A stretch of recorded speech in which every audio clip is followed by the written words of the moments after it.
Hello दोस्तों, welcome to Vishal classes. अभी हम लोग पढ़ेंगे क्लास 10th का geography. Class 10 geography first chapter है भारत में संसाधन एवं उसके उपयोग। भारत में संसाधन एवं उसके उपयोग यानी कि भारत देश में जो रिसोर्सेस होता है उनका किस तरह से यूज़ किया जाता है, उनके बारे में हम लोग इस आज के टॉपिक में यानी कि आज के क्लास में हम लोग समझेंगे। देखिए, यहाँ पे आपको एक वृक्ष दिख रहा होगा। ये गोंद का वृक्ष है, मतलब इसमें से गोंद निकलती है और इसे क्या देख रहे हैं, यहाँ पे एक टब में संग्रहित किया जा रहा है। तो ये इस गोंद से बहुत सारे हम क्रियाएं करते हैं, काम करते हैं, बहुत सारी चीज़ों की रबर वगैरह बनाते हैं। तो ये भी जो है एक प्रकार का क्या है, साधन है।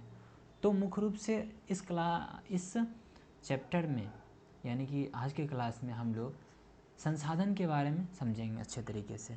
उससे पहले हम लोग समझते हैं भूगोल, ज्योग्राफी। चलिए, ज्योग्राफी, भूगोल। ज्योग्राफी यानी भूगोल किसे कहते हैं, चलिए समझते हैं ज्योग्राफी क्या होती है। ऐसा शास्त्र जिसमें पृथ्वी तल के ऊपरी स्वरूप यानी कि जो हमारा एक अर्थ है, इसके ऊपरी स्वरूप, प्राकृतिक पृथ्वी में पाए जाने वाले खनिज, जो मिनरल्स वगैरह पाए जाते हैं, जो खनिज पाए जाते हैं, खनिजों का अध्ययन तथा विवेचना किया जाता है, उसे हम लोग भूगोल कहते हैं। यानी कि जो हमारा ज्योग्राफी के अंतर्गत हम लोग क्या करते हैं, हमारे जो अर्थ के अंदर जितने खनिज पाए जाते हैं और जो धरातल के ऊपर जितने भी चीज़ें होते हैं उनके बारे में अध्ययन करना, और जो इस पूरे पृथ्वी पर जो देश, नगर, महासागर, महादेश वगैरह हैं उनके बारे में अध्ययन और विवेचना सोचते विचारते हैं, तो वही हमारा क्या कहलाता है, ज्योग्राफी कहलाता है। जैसे देश के ज्योग्राफिकल स्ट्रक्चर, नगर, महादेश, झील, नदियाँ, कोयला जो हमारे अर्थ से अंदर से निकालते हैं, पेट्रोलियम आदि, इन सभी चीज़ों के बारे में जहाँ पे हम लोग क्या करते हैं, अध्ययन करते हैं जिस चीज़ में, उसे हम लोग क्या कहते हैं, भूगोल कहते हैं। आगे समझते हैं, भूगोल शब्द दो शब्दों से मिलकर बना है, पहला भू, दूसरा गोल। यहाँ भू शब्द का तात्पर्य पृथ्वी से, यानी भू शब्द का तात्पर्य भूमि यानी कि पृथ्वी से है। गोल शब्द का अर्थ है गोलाकार। जैसे हमारी पृथ्वी की आकृति कैसी है, हमारे अर्थ की आकृति एक गोल शेप की दिखती है। हालांकि हमारा जो पृथ्वी की आकृति है वो जियोड शेप का है। कैसा है, जियोड शेप का। जियोड शेप का अर्थ ये होता है कि एवरेज, मतलब जैसे हम बात करें तो हमारे पृथ्वी पर ऊंचे ऊंचे क्या है, पहाड़ भी, हिमालय सब भी हैं, और बहुत नीचे नीचे मेरियाना गर्त जैसे गहराई भी है। इससे क्या, अगर आप एक नक्शा जैसे गोल कहोगे तो गोल जैसे कह नहीं पाओगे। जैसे आपका फेस है, आपका जो फेस है, क्या आपका फेस गोल है, नहीं। कहीं से देखिए नाक उठा हुआ है, कान साइड से उठा हुआ है, बाल बड़ा बड़ा है। तो हम लोग क्या करेंगे कि इस चीज़ को एक एवरेज मान लेंगे, मतलब एक जो ऊपर गया है उसको, जो जहाँ धंसा है ऊपर वाले काट के उसमें डाल देंगे, तो वो जो स्ट्रक्चर बनता है वो हमारा होता है क्या, जियोड स्ट्रक्चर। इसे अगर आप पूछेगा तो जो हमारा पृथ्वी है उसकी संरचना कैसी होती है, आकृति, तो जियोड आकार की होती है। चलिए आगे, भूगोल का जनक यानी कि फादर ऑफ जियोग्राफी किसे कहते हैं, तो सायरन के इरेटोस्थनीज को कहा जाता है। इन्होंने ही सर्वप्रथम, मतलब भूगोल के बारे में, देखिए बताने का तो बहुत सारे वैज्ञानिक पहले बताए थे, लेकिन इन्होंने अपने एक बुक में अच्छे और पूरे डिटेल से ज्योग्राफी के बारे में बताए थे। तो ज्योग्राफी का पिता इसे एरेटोस्थनीज को कहा जाता है। चलिए आगे हम लोग समझते हैं। देखिए इसमें जो हम लोगों ने किस प्रकार से एक तैयार किया है कि आपको है ना, देखिए थ्योरी सेक्शन क्वेश्चंस के साथ आपको समझ में आ जाएगी इसमें, मतलब क्वेश्चन भी लिए हैं और आपको थ्योरी भी साथ साथ ही समझाते जाएंगे, आपको दोनों चीज़ें एक ही साथ क्लियर हो जाएगी। तो इससे ये नहीं होगा कि आप थ्योरी अलग पढ़ो, क्वेश्चन के लिए फिर से अलग समझो, आपको क्वेश्चन के साथ ही आपका थ्योरी सेक्शन भी कंप्लीट करा देंगे। चलिए, तो हमारा जो पहला है टॉपिक वो है संसाधन किसे कहते हैं, व्हाट इज़ द रिसोर्सेस, मतलब संसाधन हमारा क्या है, आखिर संसाधन की ज़रूरत क्या पड़ी, संसाधन आया कहाँ से, क्या संसाधन पहले से होता है, इन चीज़ों के बारे में हम लोग समझेंगे। संसाधन, रिसोर्स, एक ऐसा स्रोत है जिसका उपयोग मानव अपने इच्छाओं की पूर्ति के लिए करता है। मतलब संसाधन का उपयोग मानव अपने इच्छाओं डिज़ायर्स के लिए करता है। कहने का अर्थ ये, अगर किसी को मान लो कि बाइक चलाने का शौक़ है, इच्छा कर दी, तो वो क्या लाएगा? बाइक लाएगा ना। तो अब ये देखिए, बाइक आया उसकी इच्छा के हिसाब से, ये जो बाइक कहलाएगा, बाइक क्या कहलाएगा? संसाधन कहलाएगा। मान लीजिए किसी को फ़ोन चलाना है, उसके पास फ़ोन नहीं है, तो फ़ोन खरीद के लाएगा, तो फ़ोन क्या कहला गया? उसके लिए संसाधन कहला गया। कहते हैं संसाधन राष्ट्र की अर्थव्यवस्था के आधार निर्माण करते हैं। देखिए, यही बाइक, फ़ोन, जितने भी सारे रिसोर्स होते हैं, संसाधन होते हैं, इन्हीं का यूज़ कर करके मतलब हमारे राष्ट्र के लोग या फिर विकसित किसी भी चीज़ करते हैं, टेक्नोलॉजी, बहुत सारे मतलब डेवलपमेंट में जो इकोनॉमिक ग्रोथ होता है, इसमें संसाधन का बहुत बड़ा महत्व है। इस चीज़ को आप ऐसे समझ सकते हैं कि मान लीजिए अभी से कुछ दिन पहले, 5-6 साल पहले, 10 साल पहले चल जाइए, तो डिजिटल बोर्ड पे उतना कोई पढ़ाता इंसान नहीं था। तो उसमें नॉर्मली बोर्ड पे पढ़ाने में क्या होता है कि सेम कंटेंट को उसमें फिगर्स वगैरह नहीं रहती है और आपको थोड़ा डिले प्रोवाइड होता है, मतलब लेट से जाती है। लेकिन ऑनलाइन हो जाने के कारण, जैसे मान लो आपको पटना भी नहीं जाना पड़ेगा, आप घर बैठे पढ़ सकते हो, आप कोचिंग इंस्टीट्यूट भी नहीं जा सकते हो, आराम से घर में फ़ोन में पढ़ सकते हो। इससे क्या हुआ कि संसाधन बना, जैसे मोबाइल फ़ोन, डिजिटल पैनल, ये सभी आया, तभी ना लोग घर में बैठ के पढ़ रहे हैं। यानी कि रिसोर्सेज आया, तो इससे क्या हुआ कि जो इनकम का सोर्स है वो भी बढ़ा। तो इससे यानी कि संसाधन से राष्ट्र की अर्थव्यवस्था पर भी प्रभाव पड़ता है। संसाधन क्या होती है? तो इसमें एग्जांपल्स है, जैसे भूमि भी क्या हमारा संसाधन है। अगर ज़मीन नहीं रहेगी तो हम लोग फसल कहाँ उपजाएंगे? बहुत सारी चीज़ें हैं जो कि भूमि पे की जाती है, घर वगैरह, मकान सब। जल, ये भी क्या है? संसाधन है, आवश्यकता और इच्छा, जब पानी प्यास लगता है जल लेते हैं। वायु, वन, ये सारे क्या हैं? खनिज। बिना ये सभी के कृषि उद्योग का विकास संभव नहीं है। मतलब अगर हमें कृषि के क्षेत्र में आगे जाना है, उद्योग के क्षेत्र में आगे जाना है, तो हमें क्या चाहिए?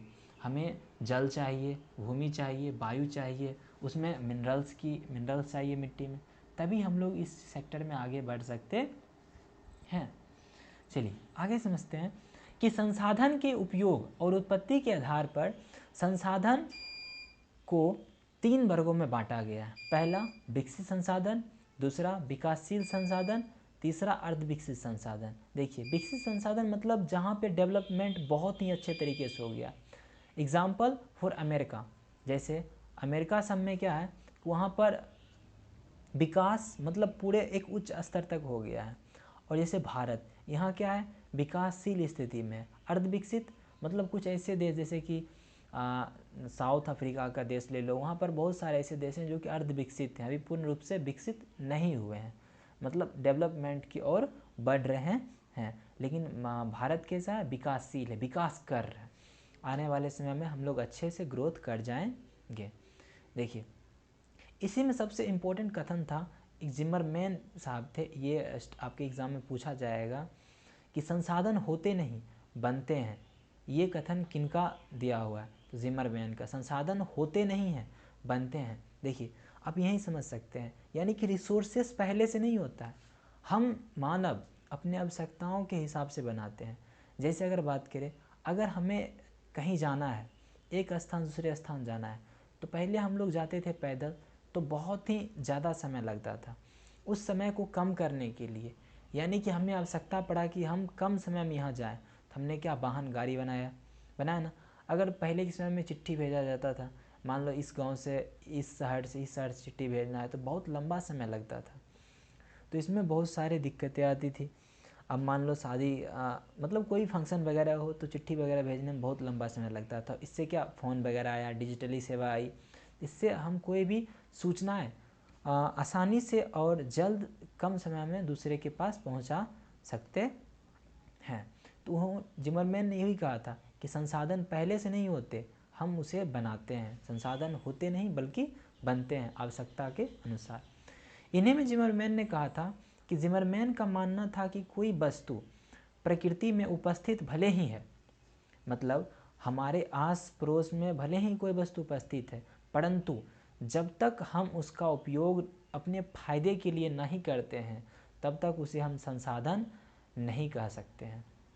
मतलब कि कोई भी वस्तु है अगर हमारे सराउंडिंग आसपास है, अगर हम उसका अपने फ़ायदे के लिए यूज़ नहीं कर रहे हैं, आप अपने आसपास कोई भी ऑब्जेक्ट देख लो, अगर आप उसका यूज़ नहीं कर रहे हैं तो वो आपके लिए संसाधन नहीं होगा। पर्सनली आपके लिए नहीं, ऐसा नहीं कि मतलब आप यूज़ नहीं कर रहे हैं तो आपके लिए संसाधन, मतलब कोई नहीं यूज़ करता हो तो वह संसाधन नहीं कहलाएगा। संसाधन का, रिसोर्सेज का मतलब यही होना चाहिए कि उसका यूज़ होना चाहिए, उसका यूज़ होना चाहिए मानव के दिनचर्या शैली में। आगे हम लोग देखते हैं संसाधन के प्रकार। देखिए, संसाधन दो प्रकार के होते हैं। संसाधन कितने प्रकार के होते हैं? दो प्रकार के। पहला होता है हमारा प्राकृतिक संसाधन, नेचुरल रिसोर्सेस। क्या? Natural resources. दूसरा होता है मानवीय संसाधन, आर्टिफिशियल रिसोर्सेस, यानी कि जो हम लोग खुद से बनाते हैं उस प्रकार के संसाधन। देखिए, प्राकृतिक संसाधन जो कि मतलब नेचुरली, जैसे आप गॉड गिफ्टेड कहते हो, पहले से मिला हो। जैसे अगर हम बात करें पेड़ पौधा, बहुत सारे ऐसे चीज़, ऑक्सीजन्स वायुमंडल में, ये सारे क्या है? प्राकृतिक है, नेचुरली है, पहले से। ऐसा नहीं कि हम लोगों ने ऑक्सीजन बना के बाहर में छोड़ दिया है। अब पेड़ पौधे को हम लोग मतलब पानी वगैरह दे के उगाते हैं, लेकिन वो पहले से नेचुरली रूप से होता है। दूसरा है मानवीय संसाधन, जैसे आपका हो गया फ़ोन हो गया, बाइक हो गया, ये सारे कार्स वगैरह हो गया, ये जो आपका पेन वगैरह, बुक वगैरह हो गया, ये सारे क्या हैं? मानवीय संसाधन। मानव अपने आवश्यकताओं के अनुसार से इनका निर्माण किया है और इन सेक्टर में आगे बढ़ रहा है और आगे विस्तार ही किए करते जा रहे हैं। अगला हमारा टॉपिक है कि संसाधन का वर्गीकरण, क्लासिफिकेशन ऑफ रिसोर्सेस। मतलब आगे चल के संसाधनों को भी लोगों ने बांट दिया। संसाधन को हम लोग बांटते हैं तीन आधार पे। पहला हमारा उत्पत्ति के आधार पे, किसमें? उत्पत्ति के आधार पे, जो निर्माण वगैरह करते हैं उसके आधार पे। दूसरा उपयोगिता के आधार पे, यानी कि यूज़ बेसिस ऑन यूजेज, और इसमें उपयोगिता के आधार पे क्या हो जाता है? नवीकरणीय संसाधन और नवीकरणीय संसाधन। तीसरा होता है हमारा स्वामित्व के आधार पे। स्वामित्व के आधार पे चार भागों में होता है: व्यक्तिगत संसाधन, सामुदायिक संसाधन, राष्ट्रीय संसाधन और अंतर्राष्ट्रीय संसाधन। ठीक है, चलिए आगे हम लोग समझते हैं कि उत्पत्ति के आधार पर संसाधन को कितने भागों में बांटा गया है। ये तो था संसाधन का वर्गीकरण, तीन भागों में। अब समझेंगे उत्पत्ति के आधार पर संसाधन को कितने भागों में बांटा गया है। तो देखिए, उत्पत्ति के आधार पे संसाधनों का वर्गीकरण। उत्पत्ति के आधार पर संसाधन को दो भागों में बांटा गया है। पहला हमारा है जैव संसाधन, दूसरा है अजैव संसाधन। आप समझिए, इसे बहुत आसानी से समझ पाएंगे। देखिए, वैसे संसाधन जो हमें जैव मंडल से प्राप्त होते हैं, जो हमारा एटमॉस्फेयर का ये जो जैव मंडल होता है, पूरे वातावरण जो सब, इसमें जो जैव मंडल हमारा होता है, जो संसाधन हमें जैव मंडल से मिले, जैसे जैव मंडल में हमारा गैसेस वगैरह कह सकते हैं, ये वृक्ष आपको दिख रहा होगा, पेड़ पौधे, ये सारे कहाँ स्थित हैं? जैव मंडल में, जहाँ जीव सब रहते हैं एवं जिनमें जीवन हो, जिनमें क्या हो? जीवन हो, उसे जैव संसाधन कहते हैं। जैसे मानव, वनस्पति, पशुधन आदि, ये सारे क्या हैं? जैव संसाधन है। अगर पूछेगा आपसे कि आपको पूछेगा आप किस संसाधन के अंतर्गत आते हो, तो आप जैव संसाधन के अंतर्गत आते हो, क्योंकि आप मानव तो हो, जैव संसाधन के अंतर्गत आते हो। समझ गए? तो इसमें ये सारे हो जाएंगे। सेकेंड है हमारा अजैव संसाधन, हमारे वातावरण में उपस्थित वैसे सभी संसाधन जिनमें जीवन नहीं हो, अर्थात निर्जीव हो। मतलब हमारे वातावरण की बात करें या फिर हमारे वातावरण से हट के भी बात करें, वैसे संसाधन जिनमें जीव नहीं हो, मतलब लिविंग थिंग्स नहीं हो, उसमें प्राण नहीं हो, उसे हम लोग कहते हैं अजैव संसाधन। एग्जाम्पल रॉक, चट्टान, पर्वत, समुद्र, धातुएं, हवा, सूर्य का प्रकाश, ये सारे जो हैं हमारे ये क्या है? अजैव संसाधन है। मतलब इनमें अगर हम कहें, ये जो आपका बादल दिख रहा होगा, क्या इनमें जीव है? कहोगे नहीं। ये जो अर्थ है, क्या इसमें जीव है? नहीं। मतलब जिनमें क्या हो? जीव नहीं हो, जिनमें जीव नहीं हो, जैसे रॉक, पत्थर, चट्टान, ये सारे इसमें जीव होते हैं, तो कहोगे आप नहीं, इसमें जीव नहीं होते हैं। तो ये हमारे थे किसके आधार पे? ये हमारे बांटे गए थे उत्पत्ति के आधार पे संसाधनों का वर्गीकरण। अगला हम लोग समझेंगे कि जो है हमारा उपयोगिता के आधार पे, किसके आधार पे? उपयोगिता के आधार पे संसाधनों का वर्गीकरण। अगला हम लोग समझेंगे उपयोगिता के आधार पे, उपयोगिता के आधार पे संसाधनों का वर्गीकरण। देखिए इसमें उपयोगिता के आधार पर संसाधनों को दो भागों में बांटा गया। पहला हमारा नवीकरणीय संसाधन, दूसरा है अनवीकरणीय संसाधन। देखिए समझिए, अनवीकरणीय संसाधन वैसे संसाधन जिन्हें भौतिक, रासायनिक या यांत्रिक विधि से पुनः प्राप्त किया जा सके। क्या चीज़ था? भौतिक या फिर रासायनिक, फिजिकली या फिर केमिकली रूप से, फिर मतलब रिन्यूएबल हो, जो कि पुनः उस चीज़ को प्राप्त कर सके, पुनः उस चीज़ को प्राप्त कर सके, तो वैसे संसाधन को हम कहते हैं नवीकरणीय संसाधन। मतलब जिसका एंड नहीं हो, मतलब जो ख़त्म जल्दी नहीं हो, मतलब उसे फिर से प्राप्त, जैसे कि सौर ऊर्जा। क्या? सौर ऊर्जा मतलब सूर्य से प्राप्त होने वाली ऊर्जा, हम उसे क्या? सोलर प्लेट, देखिए आपको यहाँ पर दिख रहा होगा, सोलर प्लेट लगा के हम सौर ऊर्जा को प्राप्त कर सकते हैं। एक बार ख़त्म हो गया तो फिर हमें इसे प्राप्त कर सकते हैं। जब तक सूर्य रहेगी तब तक हम सौर ऊर्जा प्राप्त करते रहेंगे। दूसरा हमारा पवन ऊर्जा, विंड। देखिए ये आपको दिख रहा होगा वाइंड। इससे क्या? इसमें इलेक्ट्रिक का तार वगैरह लगा दिया जाता है, ये पंखी घूमती है, उसके बाद इससे इलेक्ट्रिक निकल के आगे जाके बैटरी में स्टोर कर लिया जाता है। अगला है जल विद्युत। देखेंगे डैम वगैरह पर लगा दिया जाता है मशीन, उससे भी विद्युत उत्पन्न किया जाता है। जन विद्युत, वन और वन प्राणी, यानी कि ये सभी वैसे संसाधन जो हम एक बार ख़त्म, मतलब ख़त्म नहीं हो, यानी कि जब तक ये अर्थ एग्जिस्ट करेगा तब तक वो संसाधन क्या हो? स्थित हो यहाँ पर। तो एग्जाम्पल हम लोगों ने देख लिया, सौर ऊर्जा, पवन ऊर्जा, जल विद्युत, ये सारे क्या हैं? हमारे नवीकरणीय संसाधन के एग्जाम्पल्स हैं। अगला हमारा है अनवीकरणीय संसाधन।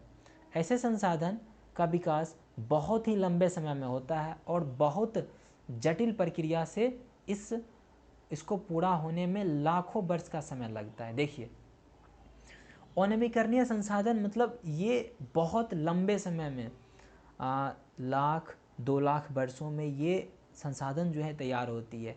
जैसे जीवाश्म ईंधन।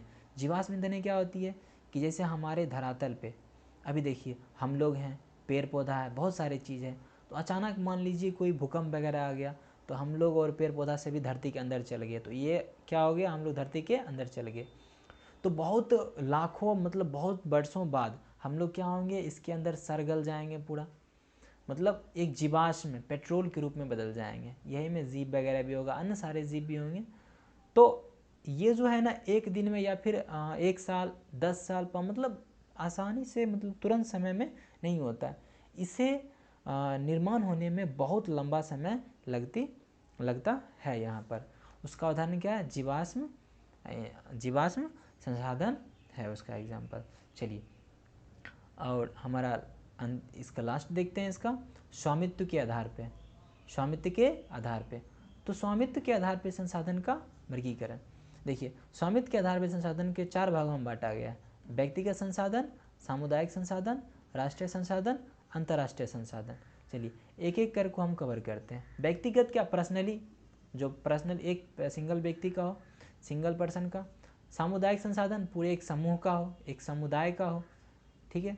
राष्ट्रीय संसाधन जो पूरे एक राष्ट्र का हो। अंतर्राष्ट्रीय जो कि पूरे मतलब जितने भी, जैसे कि अगर हम बात करें पृथ्वी है तो पृथ्वी पे जितने भी देश हैं उन पे सभी का हक। जैसे समुद्र है, समुद्र का जो कुछ ऐसा हिस्सा होता है जिनमें सभी का हक होता है, जिनमें सभी का हक होता है। जैसे कि आपके गाँव या फिर कहीं भी शहर में जहाँ रहते हैं वहाँ तालाब वगैरह रहता होगा, तो उस नदी वगैरह में आप लोग देखे होंगे, उसमें किसी का पर्सनली हक नहीं होता। ऐसा नहीं होता है कि आप ही कोई सिंगल पर्सन या फिर किसी एक सिंगल समुदाय के लोग ही जा सकते हैं, वहाँ सभी जा सकते हैं, ठीक है।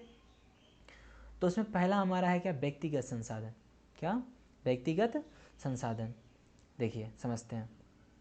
जिन संसाधन का स्वामित्व निजी व्यक्तियों के पास होता है, मतलब ऐसा संसाधन जिसका स्वामित्व एक पर्सनल व्यक्ति के पास हो, उन्हें व्यक्तिगत संसाधन कहते हैं। उदाहरण, किसी किसान की ज़मीन, किसी किसान का ज़मीन, कोई भी ज़मीन किसी किसान का है तो क्या बताओ आप वहाँ पे जाकर उपजा सकते हो? नहीं, वो पर्सनली उसका है। किसी का घर, ETC। ये सारे क्या हैं, ये सारे हमारे व्यक्तिगत संसाधन के ही रूप हैं। ठीक है, चलिए ये नेक्स्ट पॉइंट का था, इसे यहाँ पर आप लोग समझ गए। तो ये हमारा क्या हो जाएगा, ये था व्यक्तिगत संसाधन। आगे हम लोग देखते हैं सामुदायिक संसाधन। चलिए अगला हम लोग देखते हैं क्या, सामुदायिक संसाधन। जिन संसाधन का स्वामित्व समुदाय या समाज के पास होता है, मतलब वैसा संसाधन जिनका स्वामित्व एक विशेष वर्ग के समुदाय के पास होता है, उसे हम लोग क्या कहते हैं, सामुदायिक संसाधन कहते हैं। उदाहरण जैसे चारागाह, तालाब, पार्क। अब इसी में क्या होता है कि जैसे मान लीजिए एक विशेष प्रकार का एक तालाब है कोई, ठीक है, ये एक समुदाय को गिफ्ट है। जैसे मान लो कि कोई ऐसा है जाति वगैरह या फिर समुदाय के लोग हैं जो कि सिर्फ यही जा सकते हैं उस तालाब के पास, दूसरा कोई नहीं जाएगा। जैसे शमशान, कब्रिस्तान, ये सभी क्या है, अलग अलग हैं। जैसे शमशान घाट हम लोग यूज़ करते, हिंदू धर्म में होता है। कब्रिस्तान मुस्लिम लोग इसका यूज़ करते हैं। तो ये क्या है, एक हिंदू समुदाय के लिए, मुस्लिम समुदाय के लिए इत्यादि, और बहुत सारी चीज़ें होती है ETC। ठीक है, आगे इसमें चलिए आगे यहाँ पर हम लोग समझते हैं तीसरा, राष्ट्रीय संसाधन।